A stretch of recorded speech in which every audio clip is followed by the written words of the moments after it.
Top quality और consistent performance के लिए सिर्फ सिल्वर पंप नाम याद रखना।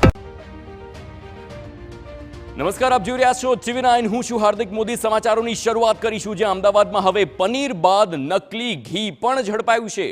અમદાવાદના ખોખરા અને જશોદાનગર વિસ્તારની આ ઘટના છે જ્યાં પનીર બાદ હવે બ્રાન્ડેડ કંપનીનું નકલી ઘી ઝડપાયું હોય તે સમાચાર સામે આવ્યા।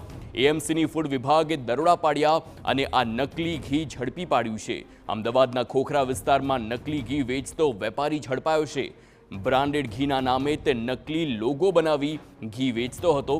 બ્રાન્ડેડ ઘીના સ્ટીકર લગાવી વેપારી પોતાનું ઘી ભરીને વેચતો હોય તે સમાચાર હેલ્થ વિભાગ દ્વારા તપાસ માટે ઘીના સેમ્પલ લેવામાં આવ્યા અને જશોદાનગરના કિરણ સ્ટોરમાં આ નકલી ઘી ઝડપાયું છે। તો સ્પેલિંગ મિસ્ટેકના કારણે આ ઘી ઝડપાઈ ગયું છે। 15 કિલો ઘીના 7 ડબ્બા પણ મળી આવ્યા છે। હાટકેશ્વર ખાતે આવેલા હાર્દિક ટ્રેડર્સમાં પણ આ ઘી સપ્લાય કરવામાં આવતું હતું। હાર્દિક ટ્રેડરને એએમસી દ્વારા પણ સીલ કરવામાં આવ્યું છે। ગોડાઉન અને દુકાન બંધ હોવાથી સીલ કરવામાં આવ્યું છે।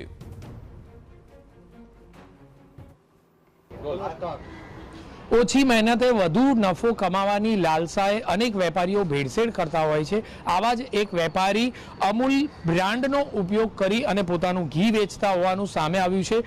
જે કરિયાણા સ્ટોર છે તે કરિયાણા સ્ટોરની અંદર કેટલાક ઘીના ડબ્બા હતા કે જે તપાસ દરમિયાન સામે આવ્યું કે જે સ્પેલિંગ છે તે સ્પેલિંગમાં કેટલેક અંશે છેડછાડ કરી અને લોકોને ગેરમાર્ગે દોરવાનો પ્રયત્ન કરવામાં આવ્યો। શુદ્ધની જગ્યાએ શુદ્ધ લખવામાં આવ્યું હતું અને આ જ પ્રકારે ભેળસેળ કરેલું ઘી વેચવામાં આવતું હોવાની શંકાના આધારે હેલ્થ વિભાગની ટીમે તપાસ કરી અને આ જ તપાસ દરમિયાન એક બે નહીં પરંતુ કેટલાક ડબ્બાઓ જપ્ત કરવામાં આવ્યા છે। સાથે જ જે ગોડાઉન છે તે ગોડાઉન જે કરિયાણા સ્ટોરના વેપારી છે તેને પૂછવામાં આવ્યું કે આખરે આ ઘી તેમણે ક્યાંથી ખરીદવામાં આવ્યું હતું અને આ જ ઘી જ્યાંથી ખરીદવામાં આવ્યું હતું તે હાર્દિક ટ્રેડર્સ નામની જે જગ્યા હતી, જે ગોડાઉન હતા, તે બંને જગ્યા પર તપાસ કરવામાં આવી પરંતુ તે જગ્યા પરના વેપારી ત્યાંથી નાસી છૂટ્યા હતા। ગોડાઉન બંધ હતું અને આ જ ગોડાઉન હાલના તબક્કે સીલ કરાયા છે।